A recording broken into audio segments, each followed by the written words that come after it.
उदासीन आश्रम में 11 दिवसीय गुरु पर्व समारोह की शुरुआत।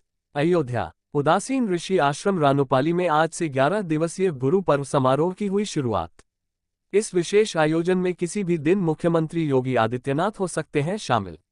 आश्रम के महंत डॉक्टर भरत दास ने समारोह में मुख्यमंत्री को आमंत्रित करने के लिए दिया निमंत्रण पत्र।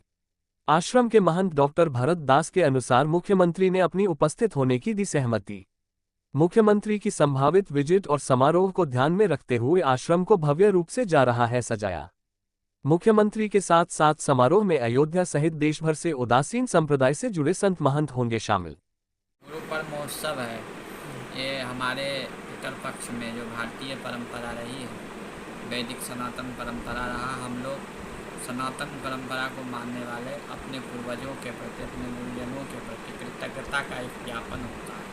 उस उपलक्ष्य में उदासीन संगत ऋषि आश्रम रानोपाली में 11 दिवसीय कार्यक्रम हो रहा है, जिसमें सर्वप्रथम हम महापुरुषों के वैदिक मंत्रों के द्वारा, षोडशोपचार के द्वारा श्रीमद् भागवत महापुराण के मूल पाठ के प्रारंभ प्रातःकाल षोडशोपचार से महापुरुषों एवं भगवान को, राम को, कृष्ण को, समस्त महापुरुषों को, गुरुजनों को अर्चन वंदन होता है। उसके बाद मूल पाठ भागवत का होता है। उसके बाद सायंकालीन सप्त दिवसीय श्रीमद् भागवत कथा का जो आप कथा श्रवण कर रहे हैं, उसका प्रारंभ 8 तारीख से लेकर 14 तारीख पर्यंत होगा।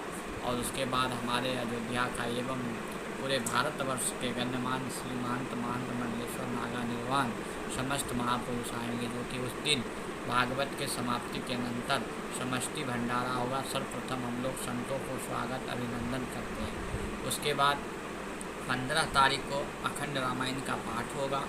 उसके बाद 16 तारीख को हमारे जितने भी महापुरुष समाधिस्थ हैं, गुरुजन हैं, या जितने भी हमारी परंपरा में संतजन हैं, उनके लिए हम लोग वैदिक मंत्रों के द्वारा, षोडशोपचार के द्वारा, अभिषेक के द्वारा अर्चन वंदन करेंगे। और हमारी जो सनातन वैदिक परंपरा में जो सिद्धांत है कि उस सभी के साक्षीभूत कौन होगा, तो धर्मध्वजा साहिब का भी अर्चन वंदन करेंगे। धर्मध्वजा साहिब का पूजन होगा। उसके अनंतर इस उदासीन संगत ऋषि आश्रम रानोपाली से जुड़े हुए संत महंत एवं भक्तजन सभी लोग उपस्थित होंगे। गुरुओं के चरणों में तन मन धन से समर्पित होकर अपनी जो उदासीन परंपरा या अपनी जो वैदिकीय सनातन परंपरा है, उसके अनुसार हम गुरु के चरणों में नतमस्तक होंगे। यह प्रोग्राम 16 तारीख को होगा। 16 तारीख के बाद 18 तारीख का हमारा एक और आश्रम है, जहाँ की इस प्रोग्राम का समाप्ति या उसको विश्राम हम कह सकते हैं, विश्राम 18 तारीख को होगा। गणमान्य भारत के सभी संत जन आएंगे, महापुरुष जन आएंगे। और इसमें हम लोग सभी लोग जो हमारी एक कृतज्ञता रही गुरु परंपराओं के प्रति, आचार्यों के प्रति, माता पिताओं के प्रति जो हमारी कृतज्ञता रही, उसका हम लोग ज्ञापन करेंगे।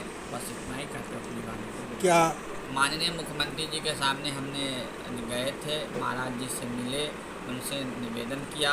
महाराज जी ने कहा है समय मिलेगा तो मैं 100% प्रयास करूँगा।